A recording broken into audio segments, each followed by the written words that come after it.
할렐루야. 주님의 이름으로 환영합니다. 이 시간 우리 마음과 뜻을 다해서 거룩하신 하나님께 영과 진리로 예배드리겠습니다. 같이 기도하겠습니다.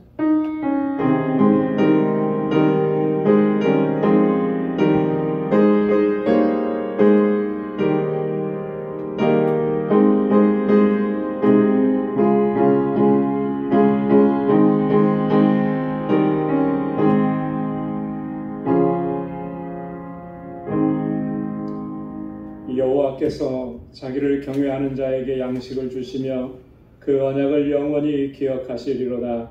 저가 자기 백성에게 열방을 기업으로 주사 그 행사의 능을 저에게 보이셨도다.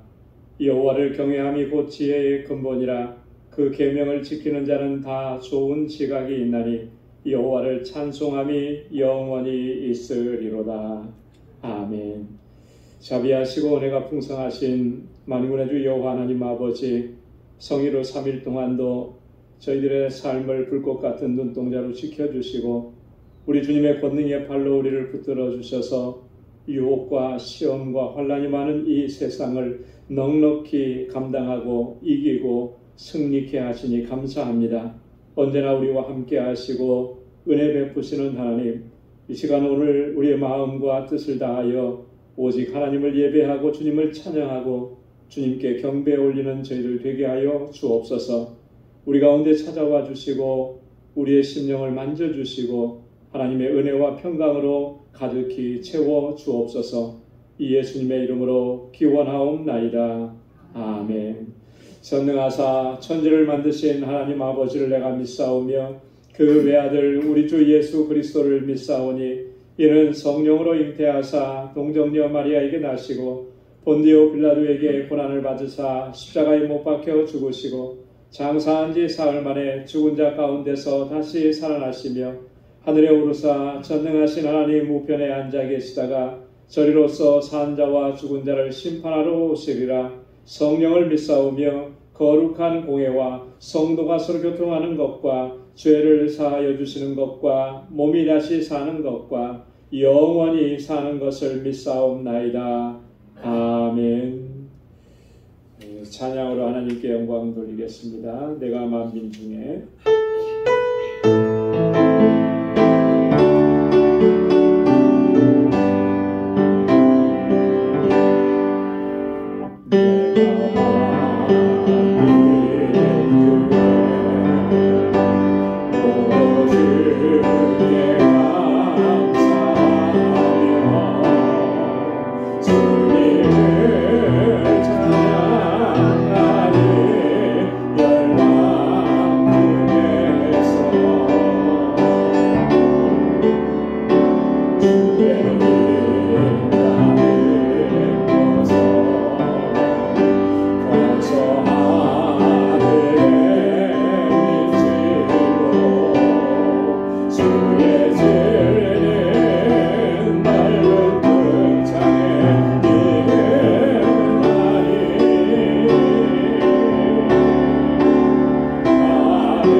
가운데 임하기를 소원합니다.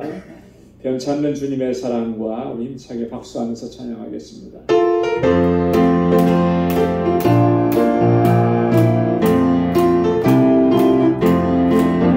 변찮은 주님의 사랑과 거룩한 보혈의 공로를 우리가 찬양을 합시다.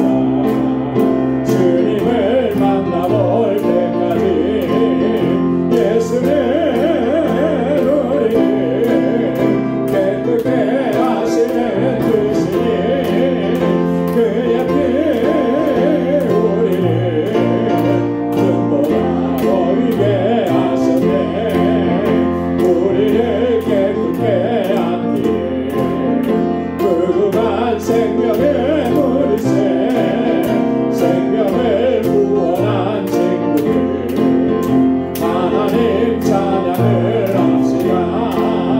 예수는 우리를 깨끗게 하시는 주시니 그의 피 우리를 눈보라 보이게 하셨네.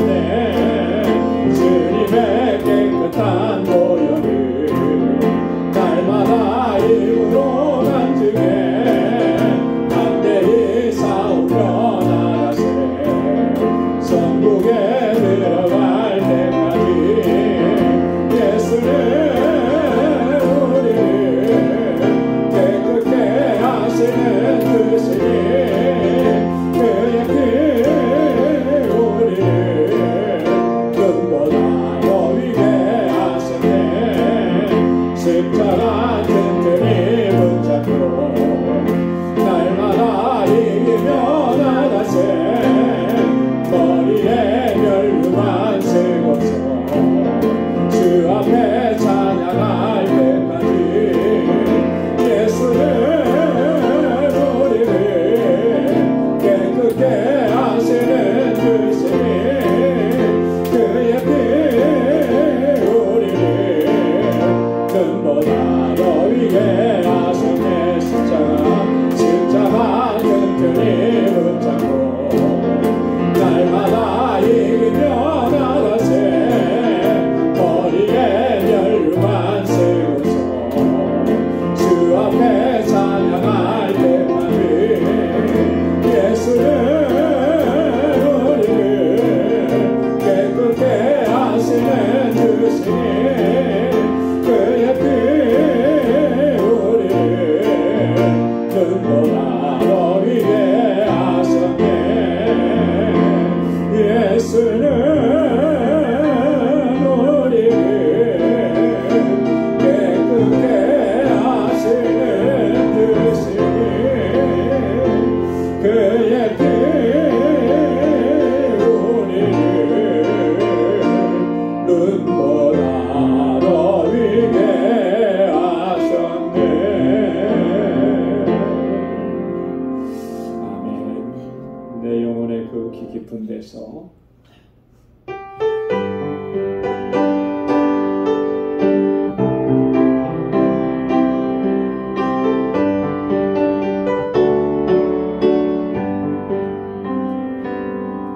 내 영혼의 그 깊은 데서 맑은 바람이 울려나네.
나의 보화를 캐내어 가져갈 자 그 누구랴 안심일세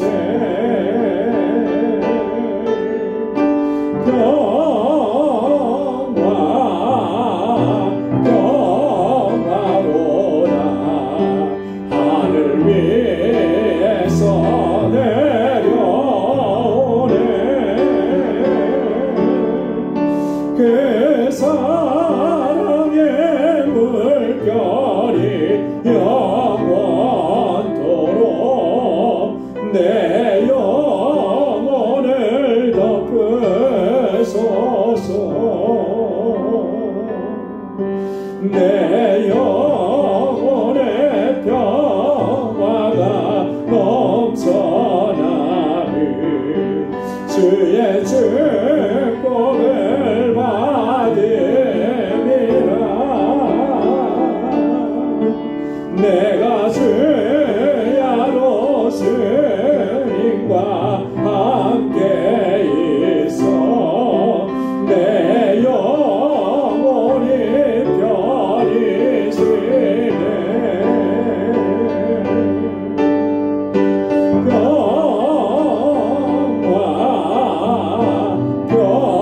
평화로다 하늘 위에서 내려오네 그 사랑의 물결이 영원토록 내 영혼을 덮으소서 이 땅 위에 험한 길 가는 동안 참된 평화가 어딨나 우리 모두 다 예수를 친구 삼아 참 평화를 누리겠네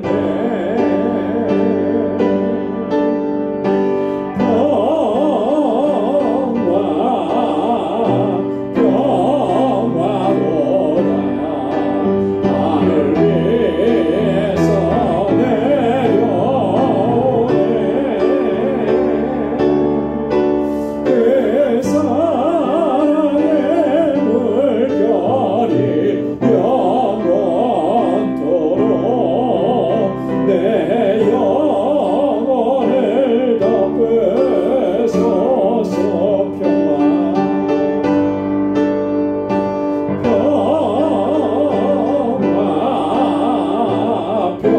평화로다 하늘 위에서 내려오네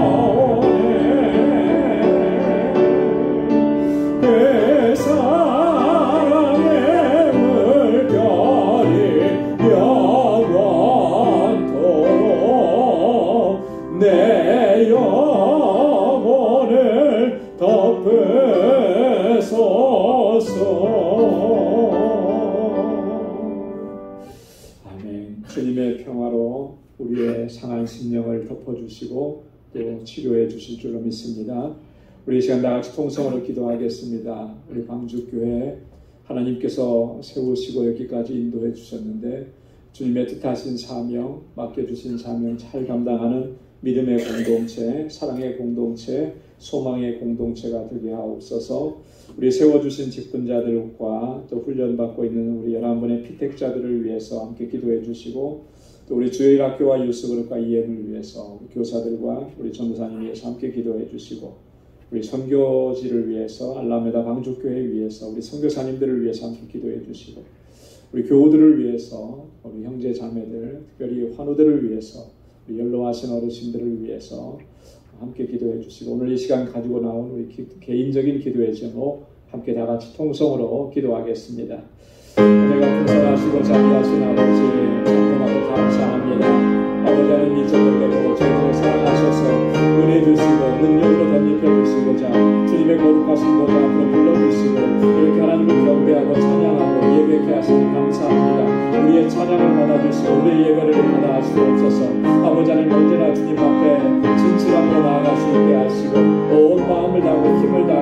주옵소서.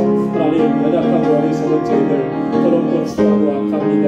여전히 세상 가운데에서 일생의 정욕을 따라 살아왔습니다. 주님 불쌍히 여겨주시고 아버지 이 시간 우리의 허물과 죄악을 주님 앞에 고백하오니 주의 보혈로 씻어주시고 정결하게 하옵소서. 거룩한 하나님의 백성으로 다시금 저희들을 세워주셔서 언제나 우리의 중심이 주님을 향하시도록 인도하여 주옵소서. 이 시간 마음을 같이 하고 뜻을 같이 하여 기도하는 우리의 간절한 기도의 제목마다 하나님의 선하신 응답을 허락해 주옵소서. 우리 방주교회가 든든하고 견고하게 서서 정말 하나님 주신 사명 잘 감당하는 믿음의 공동체가 되게 하옵소서. 주님께로부터 받은 그 사랑으로 서로 사랑하고 또 아끼고 위로하고 경계하고 함께 그 손을 맞잡고 이 믿음의 여정을 다져가는 사랑의 공동체가 되게 하여 주옵소서.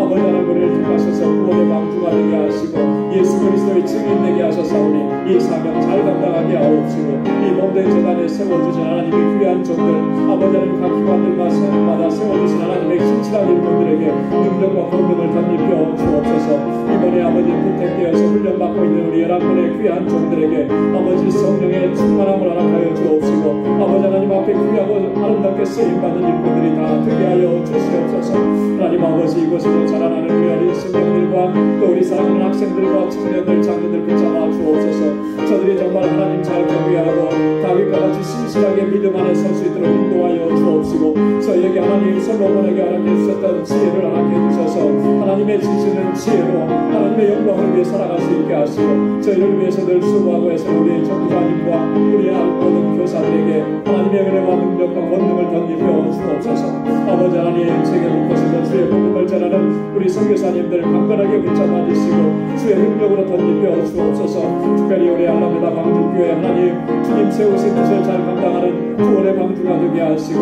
우리 선교사님과 동역하는 모든 동역자들에게 능력과 권능을 덧입혀 주옵소서. 하나님 아버지 우리 방주의 권속들을 위해서 기도합니다.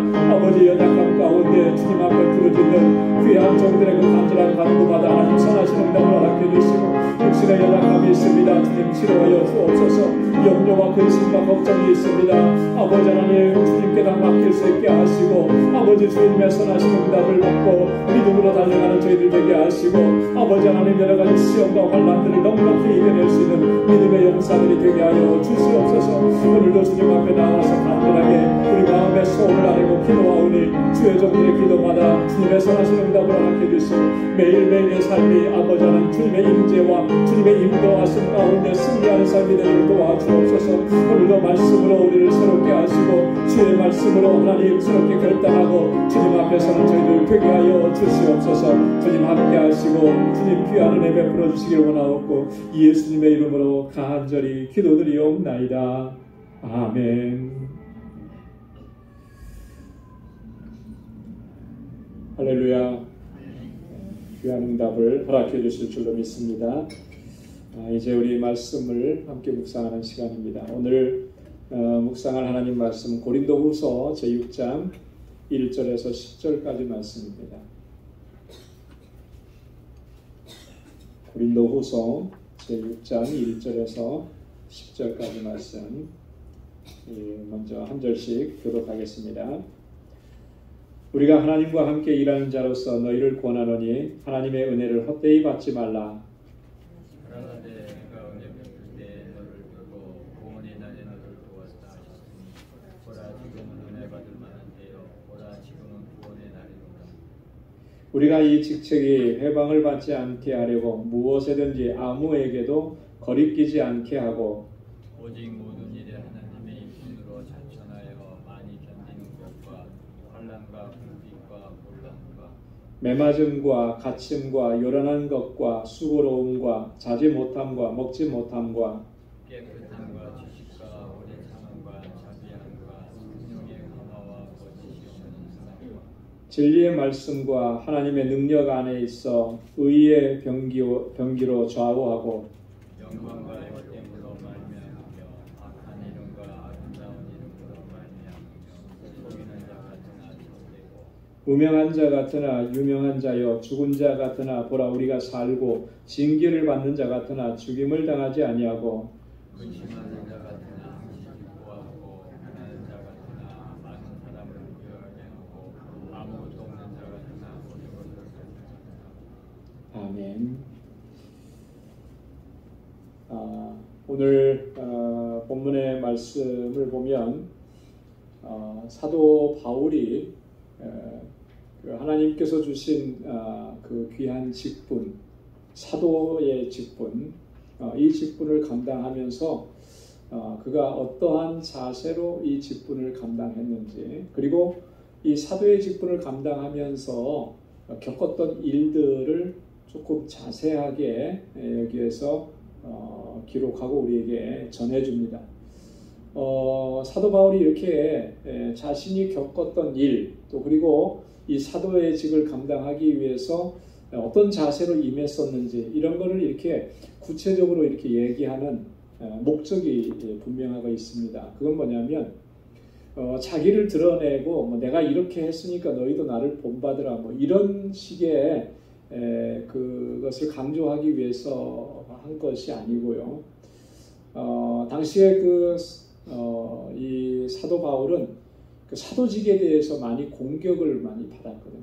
그리고 이 고린도 교회 안에는 거짓 교사들이 많이 들어와서 이 고린도 교회 성도들을 많이 혼란스럽게 했습니다. 그러면서 이 바울을 또 굉장히 공격을 했죠. 바울을 공격할 때 가장 그 공격의 무기로 사용한 것이 뭐냐면 바울의 사도직이라고 하는 거예요.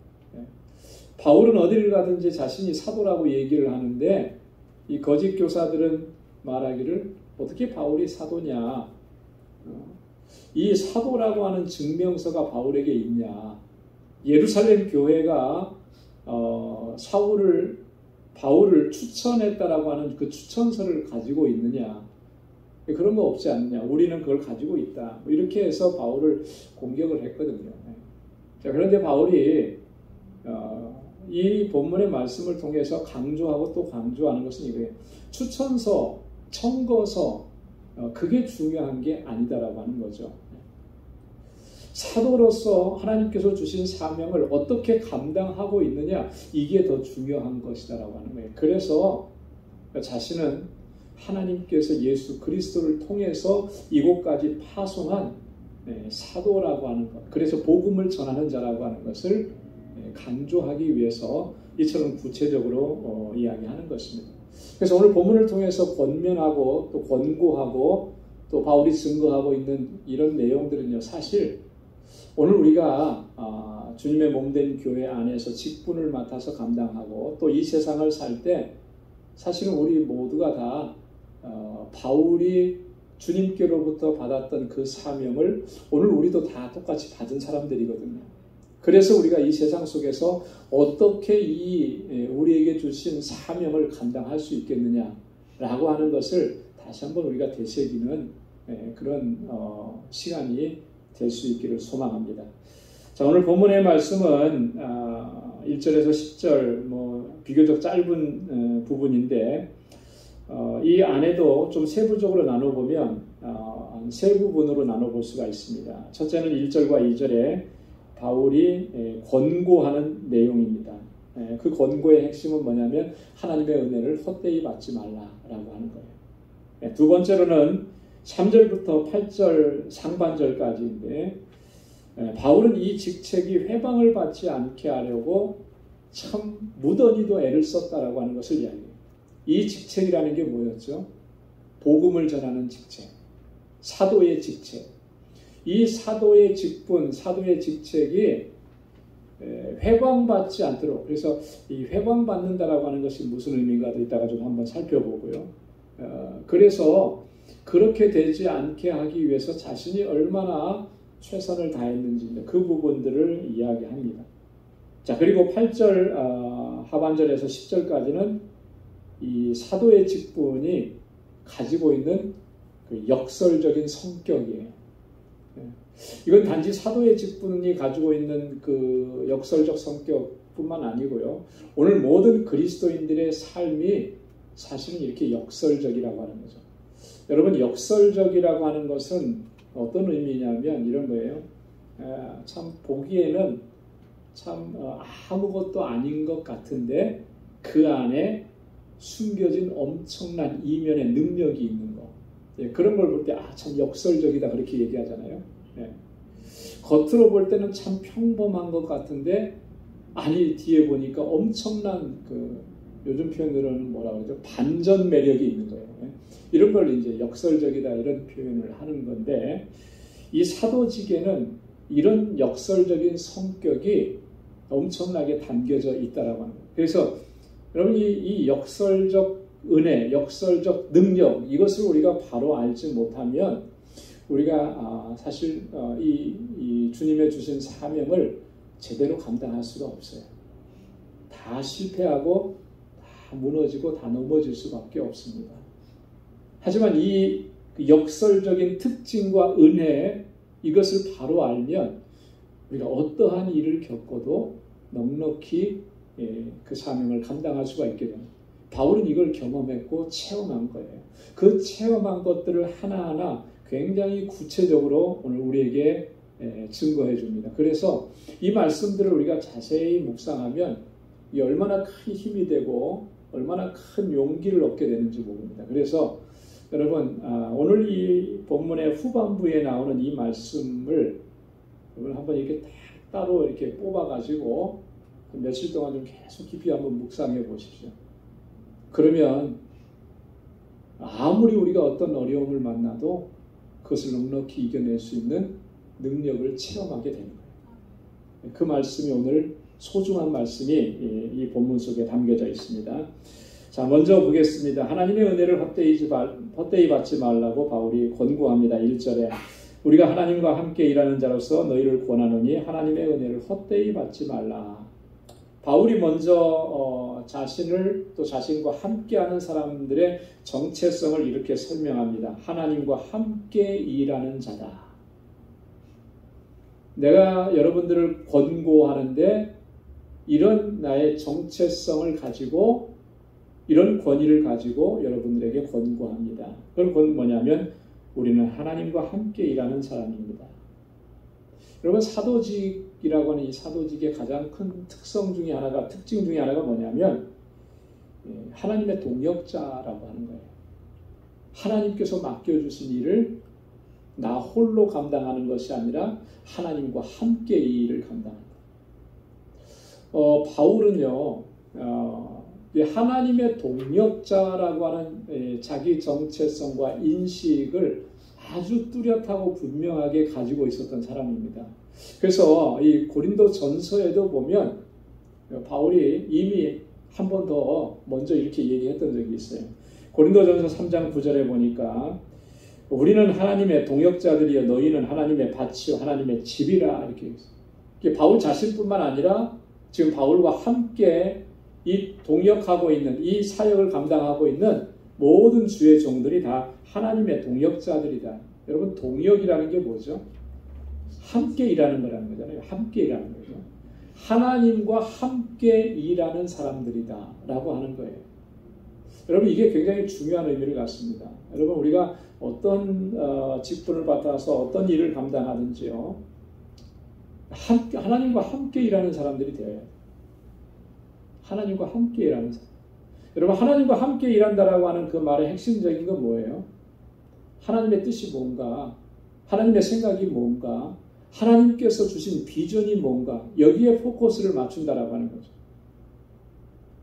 자기의 어떤 야망이나 자기 생각을 가지고 일하는 사람은요 결코 하나님과 함께 일하는 사람이 아닌 거예요. 근데 교회의 어떤 직분을 맡아서 감당하면서도 이 사실을 놓치는 경우들이 참 너무나 많아요. 그래서 열심히는 하는데 하나님과 동역하는 게 아니고 어째 열심히 하는데 하나님의 뜻과는 좀 거리가 멀게 하는 이런 일들이 사실 교회 직분자들 가운데서 참 많이 나타납니다. 그러다 보니까 참 교회가 어려움을 겪는 일들이 많이 생기는 거예요. 자 보십시오. 하나님과 동역하고 하나님과 함께하고 하나님의 뜻 안에서 모든 사명들을 다 같이 그렇게 감당한다면 그게 문제가 생기겠습니까? 하나님과 함께 일하는 곳에 문제가 생길 수가 없는 거죠. 문제가 생긴다라고 하는 건 뭐냐면 지금 내가 그 순간에 하나님과 함께하고 있지 않다라고 하는 거예요. 그건 명백한 사실인 겁니다. 그래서 우리가 어떤 문제에 부닥쳤을 때, 갈등에 부닥쳤을 때에 먼저 내가 정말 하나님의 뜻하신 일에 바로 서 있는지를 살펴봐야 하는 거예요. 누구를 탓하기 이전에 나 자신을 먼저 살펴야 하는 것이죠. 정말 내가 하나님의 뜻 안에 있나라고 하는 것. 지금 내가 정말 하나님과 함께 일하고 있다고 분명하게 내가 확신하고 있느냐라고 하는, 이거 살펴봐야 돼요. 그러면 분명히 거기에 뭔가 문제가 있었다라고 하는 것을 발견하게 되는 것이죠. 그걸 바로잡지 않으면 여러분 이 갈등을 해소할 수가 없는 거예요. 그래서 내가 지금 하나님과 함께 일하고 있다라고 하는 이 사실이 얼마나 중요한 것인지를 우리가 기억을 해야 합니다. 자, 그러면서 바울이 권고하는 것이 하나님의 은혜를 헛되이 받지 말라 그랬잖아요.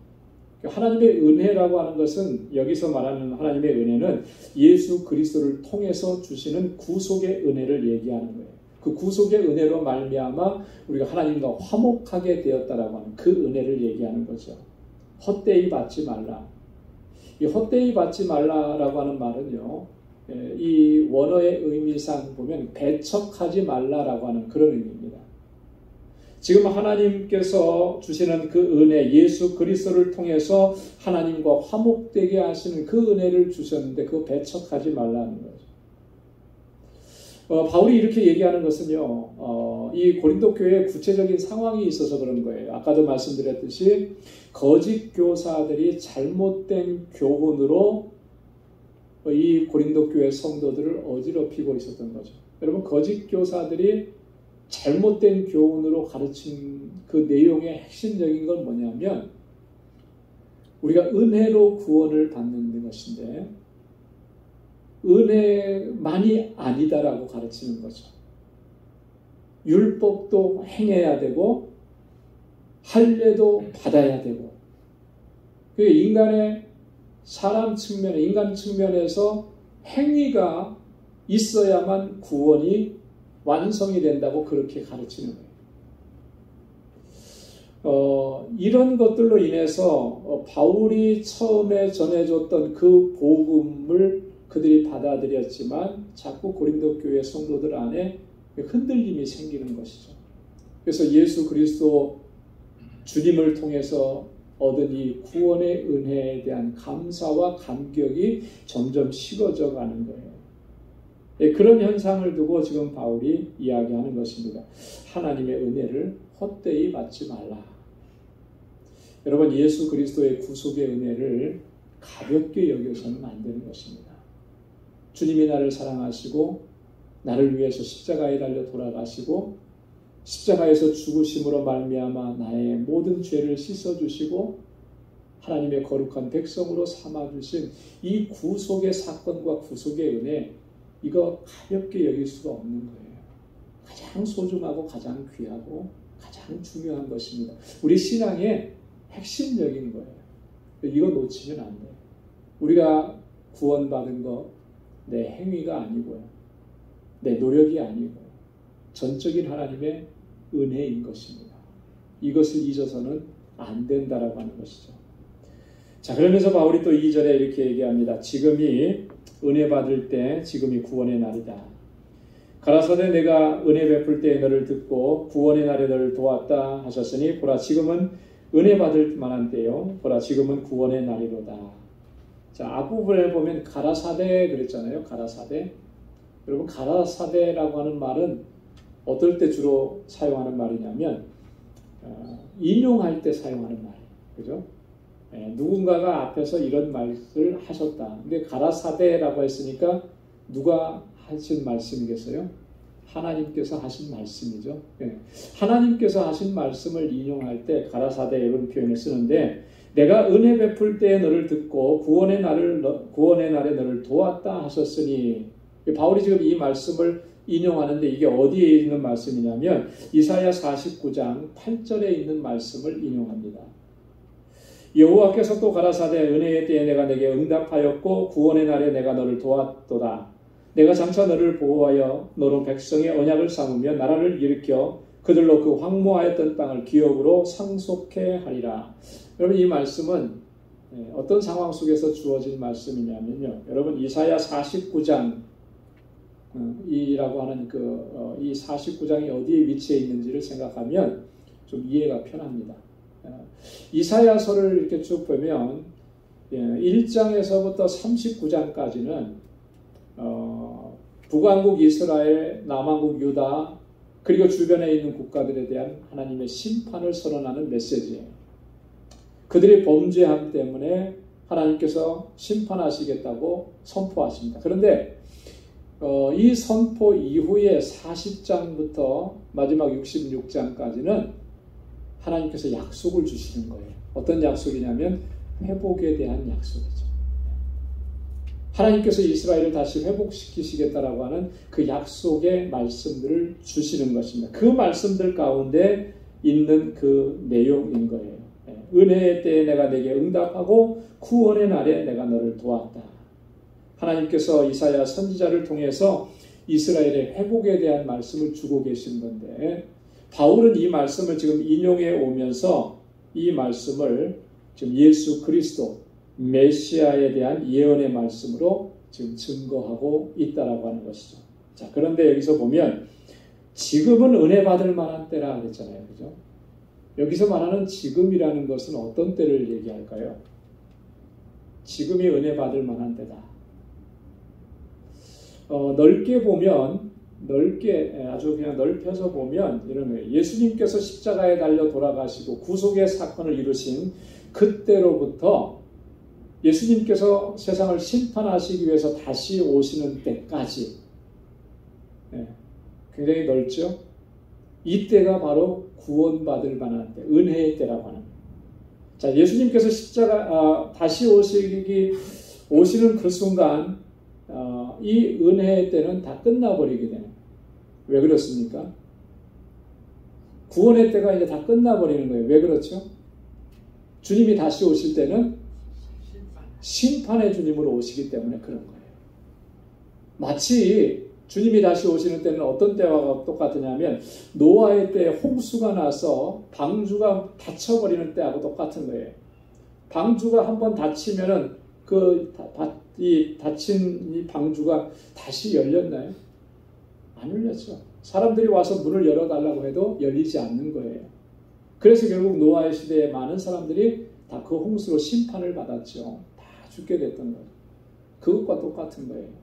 구원의 때, 은혜의 때는 주님께서 심판주로 이 세상에 오시기 바로 직전까지가 구원의 때고 은혜의 때라는 거예요. 그래서 지금은 이라고 하는 말은 넓게 보면 그런 이 시점을 얘기하는 것이고요. 조금 줄여서 좁게 얘기하면 우리 개인이 살아있는 동안에, 그죠?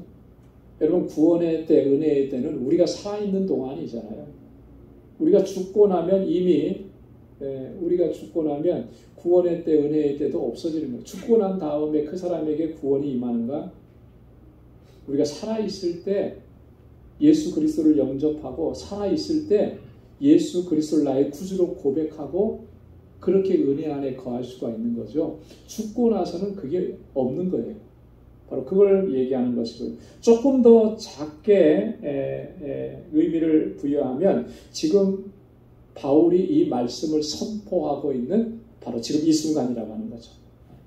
지금이 바로 이 복음이 선포되어지고 있는 지금이 바로 은혜의 때고 구원의 때라고 하는 거죠. 복음이 선포되어지고 그 복음이 들려져서 아멘으로 화답하고 나옴.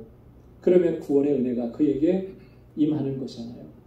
그런 때를 지금 이야기하는 것입니다. 은혜 받을 만한 때 구원의 날이다. 이게 지금 복음이 선포되어지고 있는 그 상황이라는 거예요. 하나님의 구원의 은혜가 복음과 함께 임하게 된다라고 하는 것을 말씀합니다. 자, 3절부터 8절 상반절까지 두 번째 단락에 보면 바울이 이 직책이 회방받지 않게 하려고 참 무던히도 애를 쓰고 수고했다라고 하는 거예요. 그래서 이 사도의 직책을 내가 지금 어떻게 감당했는지 그것을 증거하고 있는데요. 그 핵심적인 내용은 이 직책이 회방받지 않게 하기 위해서 아무에게나 누구에게든지 어떤 상황 속에든지 거리낌이 되지 않도록 하기를 힘썼다라고 하는 거죠. 자, 3절에 보면 자, 우리가 이 직책이 회방을 받지 않게 하려고 무엇에든지 아무에게도 거리끼지 않게 하고 그랬습니다. 회방받는다라고 하는 말은 무슨 말이냐고 하면요, 이 비난한다라고 하는 그런 말이에요. 누가 비난하겠습니까? 세상 사람들이 비난하는 거죠. 그렇죠? 뭐 때문에 비난하는 것이겠습니까? 이런 것 때문에 비난하는 거예요. 어떤 인격적인 결함이나 도덕적 잘못이나 윤리적인 그 해이함, 이런 잘못들로 인해서 비난을 받게 되는 것을 이야기하는 거예요. 이게 회방받는다. 그 직책이 회방받는다. 여러분, 제가 목사로서 정말 인격에 상당히 문제가 있는 그런 행동을 사회 속에서 하고 도덕적으로 윤리적으로 굉장히 잘못된 그런 일들을 행한다면 세상이 가만히 있겠습니까? 잘해도 가만히 안 있는데 이렇게 된다면 어떻게 되겠어요? 비난이 있는 거 당연하겠죠. 그죠? 비난하죠.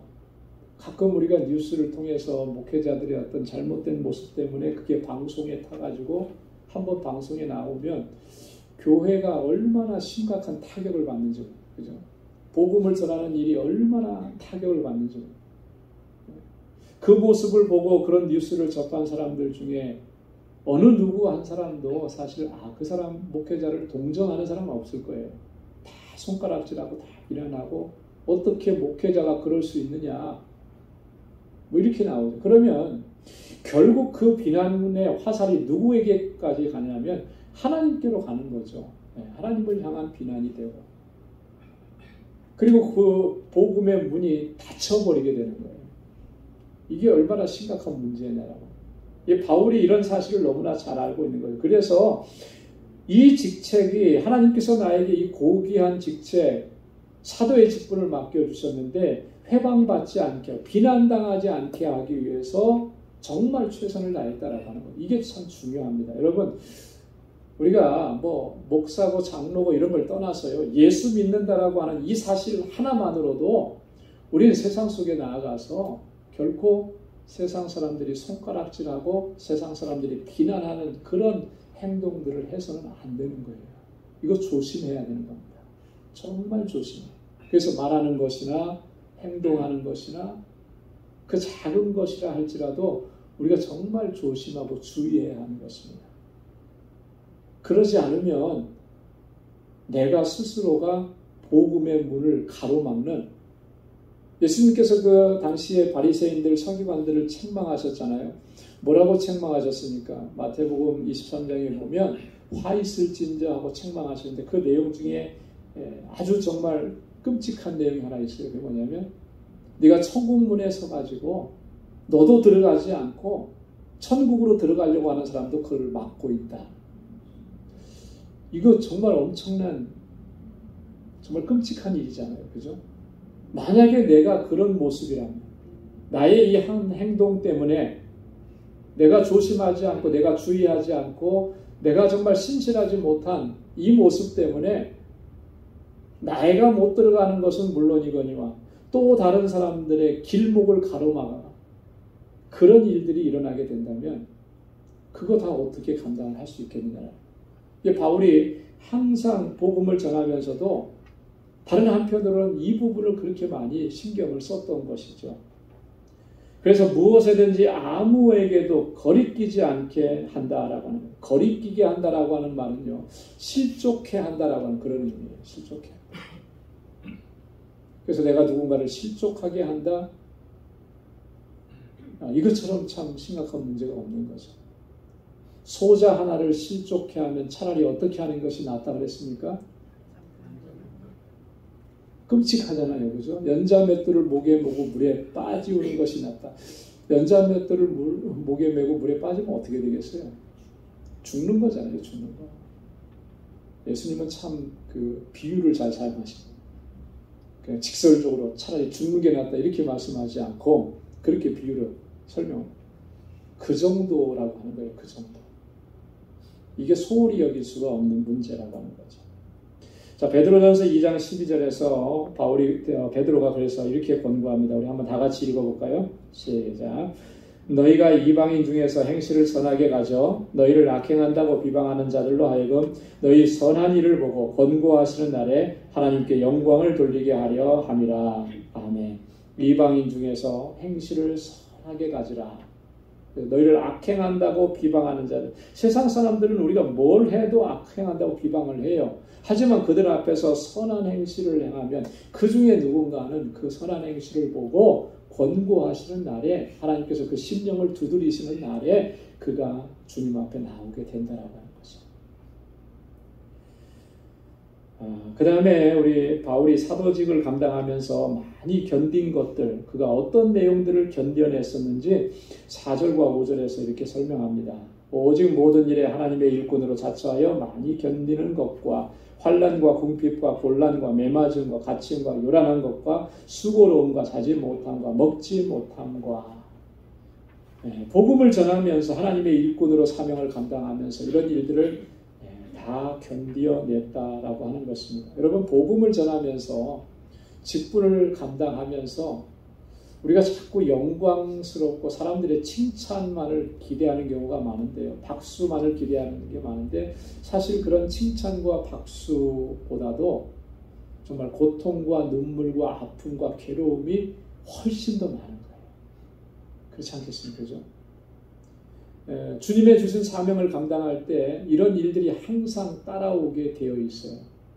바울이 복음을 전하면서 그가 어떤 일들을, 어떤 고난들을 겪었는지 여기 자세하게 지금 이야기한 한 9가지 정도로 얘기를 했거든요. 이것뿐이겠습니까? 수많은 일들을 겪게 되는 것이죠. 그런데 중요한 것은요, 그런 고난과 고통과 아픔들이 은혜라고 하는 거예요. 은혜라고. 지난주에도 말씀을 드렸나요? 이런 고난과 이런 고통들이 결국에는 뭘 가져온다 그랬습니까? 영원한 영광을 가져다 주는 거예요. 하나님께서 우리를 위해서 예비해 주신 그 영광을 누리게 하신다라고 하는 거예요. 그래서 고난을 통과하지 않으면 그 영광을 누릴 수가 없는 거예요. 그래서 어떤 면에서 보면 우리가 세상에서 잘되고 세상에서 형통하고 뭐 이런 것만 찾게 되면 결과는 뻔할 것 같아요. 영광을 얻지 못하는 거죠. 영광을 누리지 못해요. 왜? 그 영광은, 그 영원한 영광은 반드시 고난을 통해서 얻게 되는 것이기 때문에. 그래서 바울이 로마서 8장 17절, 18절에서 아주 이 사실을 우리에게 분명하게 증거하고 있는 것입니다. 여러분, 돌아가셔서 이 부분을 꼭 묵상해 보시면 좋을 것 같아요. 자, 고난의 종류들 세 부분으로 나눠볼 수가 있는데, 일반적인 고난들을 4절에서 먼저 얘기합니다. 환난과 궁핍과 곤란이라. 환난이라고 하는 것은 궁지에까지 몰리게 되는 그런 경험들을 얘기하는 것이고요. 궁핍이라고 하는 것은 이 역경이 지속됨으로 인해서 결핍이 생기는 것을 궁핍이라 이렇게 얘기합니다. 곤고라고 하는 말은 극복하기가 힘든 정말 극한 상황들, 이걸 곤고라 이렇게 얘기하는 거예요. 자, 이건 일반적으로 오는 것들입니다. 자, 근데 5절에 보니까 사람들로부터 오는 핍박들을 또 얘기합니다. 매맞음과 갇힘과 요란한 것들과. 참 바울이 복음을 전하면서 매를 얼마나 많이 맞았는지 몰라요. 고린도후서 11장 23절에서 25절까지 말씀해 보면 바울이 이렇게 얘기했습니다. 매도 수없이 맞고 여러 번 죽을 뻔하였으니 유대인들에게 40에 하나 감한 매를 5번이나 맞았으니. 여러분, 40에 하나 감한 매면 39대 아니에요? 39대를 사람이 맞으면 어떻게 될까요? 그 몸이 견뎌내겠습니까? 못 견디죠. 여기저기가 터지고 부러지고 거의 반 죽음 상태인 거죠. 그런 거를 5번이나 맞았다고 했잖아요. 또 3번은 태장으로 맞고 1번은 돌로 맞고. 돌에 맞으면 사람이 어떻게 되겠습니까? 저도 어렸을 때요, 돌에 한번 맞아봤거든요. 그래서 여기 머리를 짧게 깎으면 요 뒤에가 구멍이 나 있어요.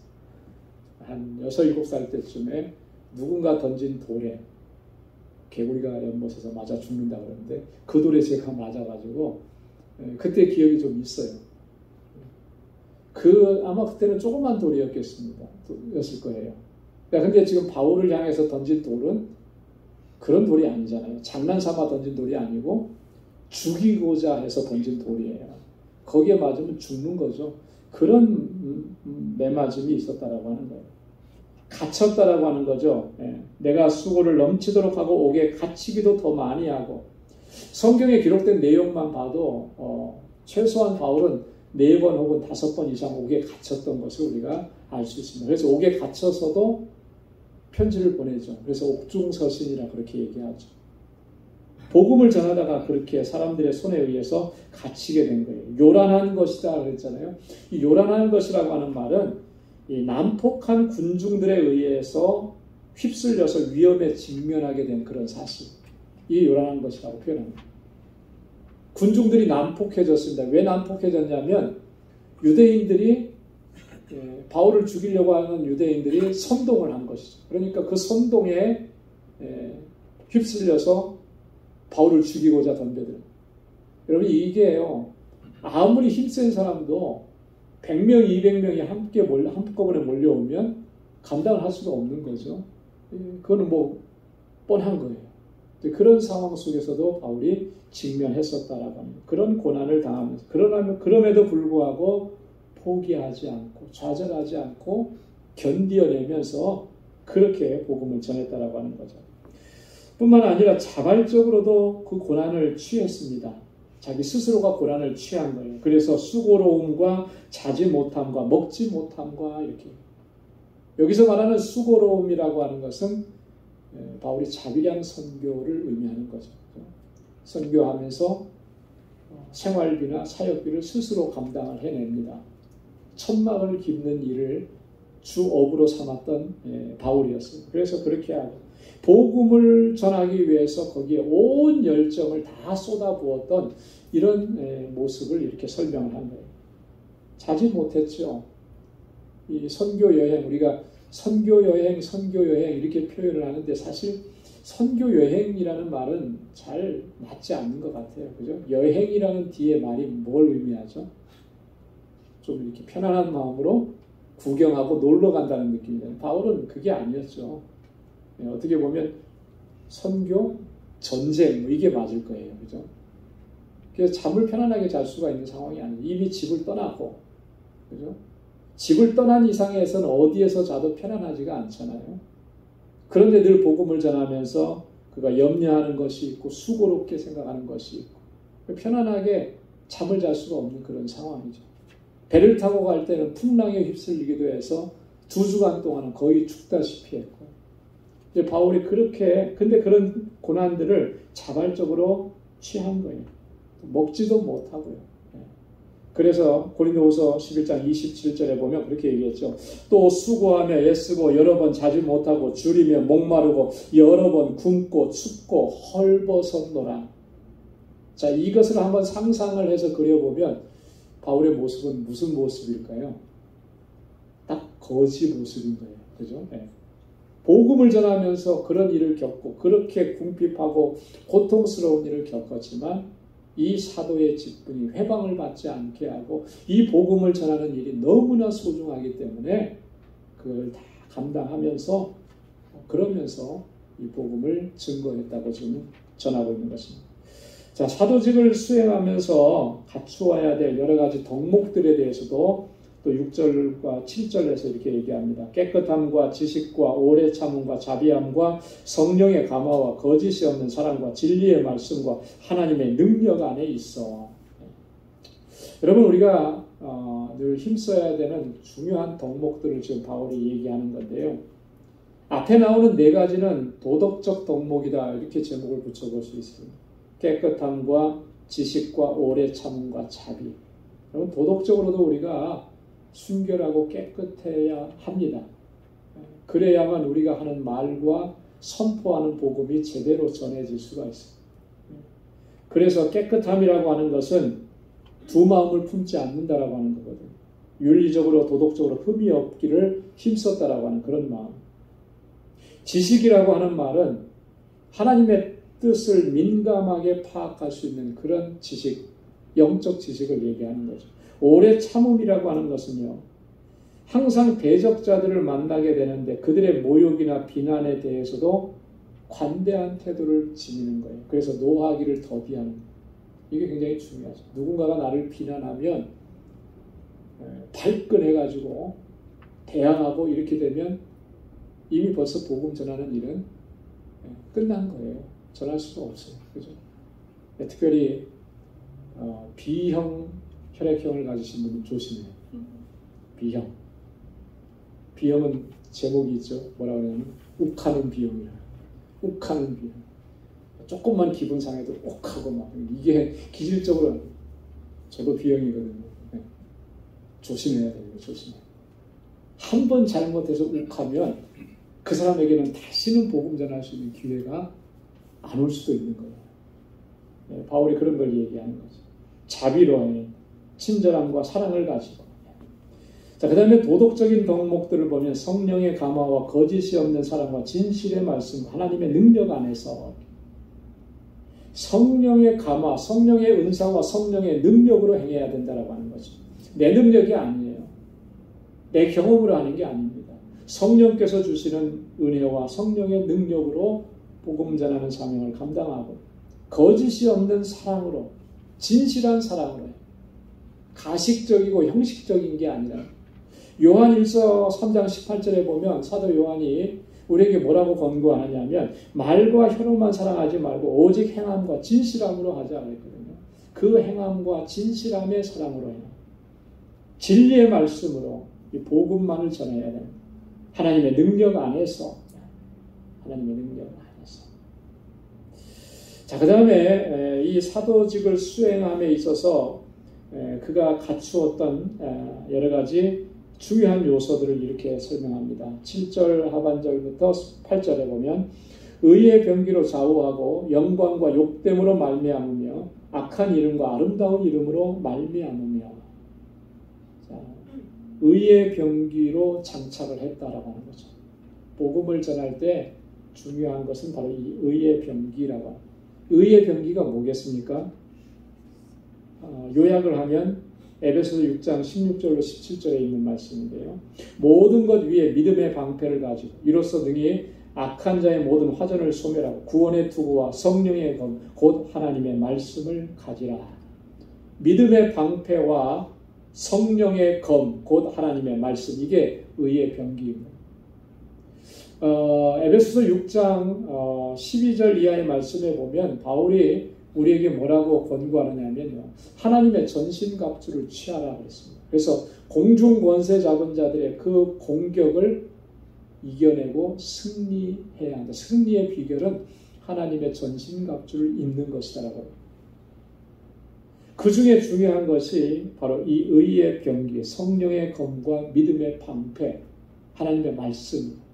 이 바울은 이것을 무장하고 이 사도직을 감당했다. 또 하나는 영광과 욕됨으로. 이 영광과 욕됨이라고 하는 말이 뭔가? 이게 복음을 전할 때 나타나는 그 양면적인 반응이에요. 자, 복음을 전하면 두 가지 현상이 나타납니다. 어떤 현상이겠습니까? 그 복음을 받아들이는 사람과 거부하는 사람이 나타나요. 이걸 얘기하는 거예요. 받아들이는 사람이 있을 때는 참 기쁘고 감격스럽죠. 그러나 거부하고 공격하는 사람이 있을 때는 참 괴롭고 힘들어요. 이 모든 일들이 일어날 수 있다라고 하는 것을 항상 기억을 해야 하는 것입니다. 그래야 낙심하지 않고 악한 이름과 아름다운 이름으로, 이거는 사람들의 어떤 평가들이죠. 어떤 사람은 칭찬해 주기도 하지만 어떤 사람은 또 비난하기도 합니다. 어떤 사람은 인정해 주기도 하지만 어떤 사람들은 배척합니다.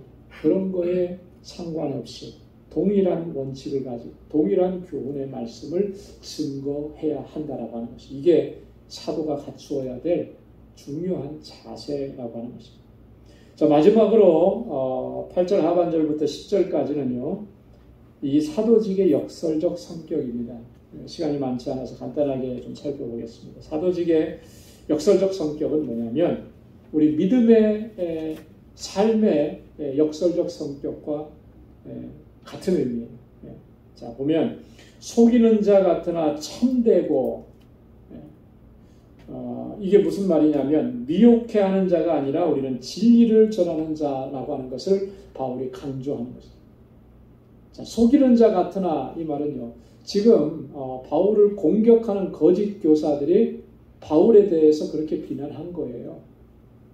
자, 이들은요. 바울만 그렇게 한 게 아니라 자, 예수님을 죽이려고 했던 사람들이 예수님을 어떻게 비난을 했습니까? 예수님을 가리켜서 저 유혹하던 자가 살아있을 때 말하기를 예수님이 유혹하는 자라고 그렇게 비난을 한 거예요. 자, 그런 것 같지만 실제로 그렇지 아니하고 어떻다는 것입니까? 참되다라고 하는 거예요. 진리만을 증거하는 사람들이다. 무명한 자 같으나 유명한 자요. 여기서 무명한 자라고 하는 것은 이런 의미입니다. 사람들이 알아주지 않는다라고 하는 그런 의미가 아니고요. 무시를 당하는 자 같으나 사람들이 멸시하는 사람 같으나 알아주지 않는 것과 무시하고 멸시하는 것은 좀 차원이 많이 다르죠. 사람들이 그렇게 무시하고 멸시하지만 그러나 유명한 자라고 하는 것이 인정받는 사람이다. 누가 인정해 주신 겁니까? 하나님이 인정해 주시는 거죠. 하나님. 여러분, 하나님께서 인정해 주시면 되는 거예요. 사람이 인정해 주는 거 그렇게 중요한 문제 아닙니다. 근데 우리는 어떨 때는 보면 사람들에게 인정받으려고 할 때가 참 많잖아요. 근데 중요한 것은요, 사람들에게 인정을 받았다 할지라도 하나님께 인정을 받지 못하면 그 사람들의 인정은 아무 의미가 없다라고 합니다. 그 바울이 갈라디아서 1장 10절에 보면 그렇게 고백합니다. 내가 사람들에게 좋게 하랴 하나님께 좋게 하랴. 여러분, 누구를 좋게 해야 되겠습니까? 하나님을 좋게 해야죠. 하나님을 좋게 하면 사람도 좋게 되는 거예요. 그런데 사람에게 좋게 하려고만 하면 그것이 정말 하나님께 좋게 할 수 있는 것도 있겠지만 안 그런 경우가 훨씬 더 많은 거죠. 포커스가 내가 사람에게 가 있어요. 사람에게 가 있으면 하나님을 기쁘시게 할 수가 없는 거예요. 그래서 바울이 그렇게까지 얘기했습니다. 내가 사람을 기쁘게 하는 것이었다면, 내가 그렇게 지금까지 일을 해왔다면 그리스도의 종이 아니라고까지. 그리스도의 종이 아니에요. 자, 그러니까 그리스도의 종은 뭐예요? 오직 하나님만을 기쁘시게, 하나님의 기쁨만을 구하는 우리 모두가 되어야 할 줄로 믿습니다. 죽은 자 같으나 보라 우리가 살고, 바울이 자신의 경험을 통해서 얘기해요. 수많은 죽음의 위협들을 겪었죠. 실제로는 죽음 직전까지 갔었습니다. 그래서 사람들이 다 죽었다고 얘기했을 거예요. 그러나 바로 그 순간에 죽지 않았어요. 살았어요. 왜? 하나님께서 그를 보호하시고 지켜주셨기 때문에. 여러분, 하나님이 지켜주시는 겁니다. 하나님께서 능력으로 붙들어 주셔서 그 복음의 사역, 내가 감당해야 할 일을 끝까지 감당하게 하시는 줄로 믿습니다. 징계를 받는 자 같으나 죽임을 당하지 아니하고, 그 사람들은 우리가 그리스도인들이 고난을 당할 때 징계받는다고 그렇게 생각들을 많이 합니다. 뭔가 잘못했습니까? 죄를 졌습니까? 당시 유대인들은 그런 사고가 굉장히 강했거든요. 인과응보적인 사고가 있었어요. 그래서 어떤 사람이 뭔가 정말 고난을 당하면 그건 죄 때문에 그렇다. 대표적인 사람들이 누구였었죠?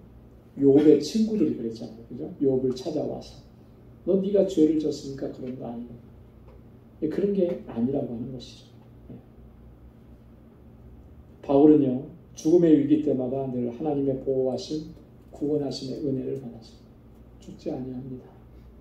하나님께서 늘 함께 하시고, 근심하는 자 같으나 항상 기뻐하고, 가난한 자 같으나 많은 사람을 부유하게 하고.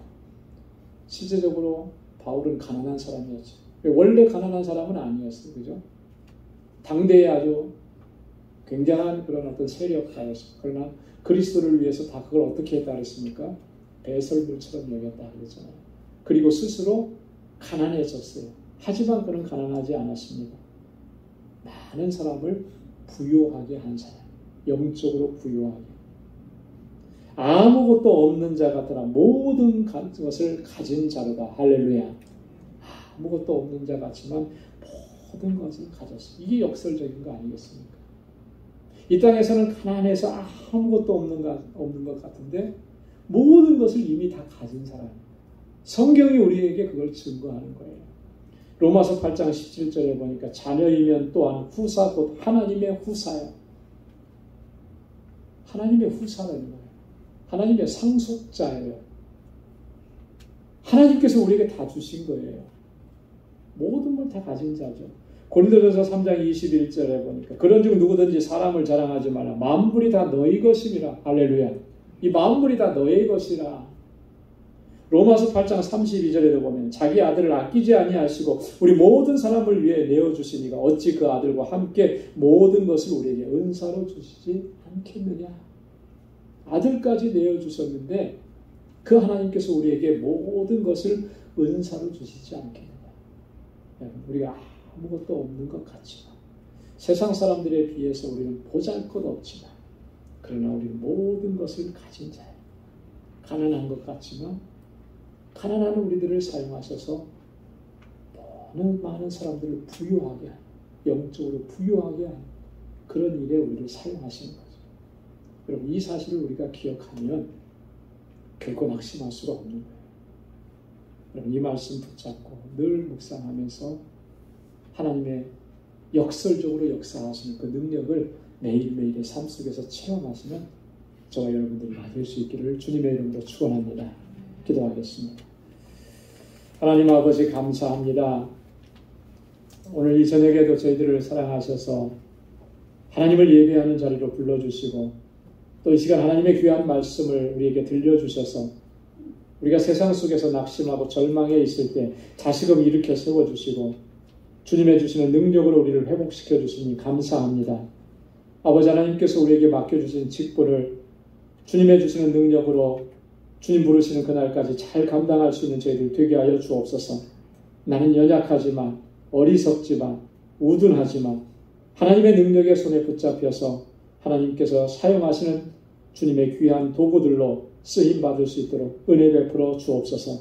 주님 우리를 부르시는 그날까지 끝까지 믿음으로 달려가게 하시고 하나님께서 세워주시는 그 영광의 자리에 우리 모두가 다 설 수 있도록 하나님 은혜로 함께하여 주옵소서. 이제는 우리 주 예수 그리스도의 무한하신 은혜와 하나님 아버지의 크고 놀라우신 사랑과 성령의 위로 교통 충만하심의 역사가 주님의 뜻 안에서 맡겨주신 사명을 충성되게 감당하기로 결단하는 우리 방주의 모든 믿음의 권속들과 저들의 가정과 직장, 생업의 터전과 학업 위에 이제로부터 영원까지 함께 하시기를 간절히 축원하옵나이다. 아멘.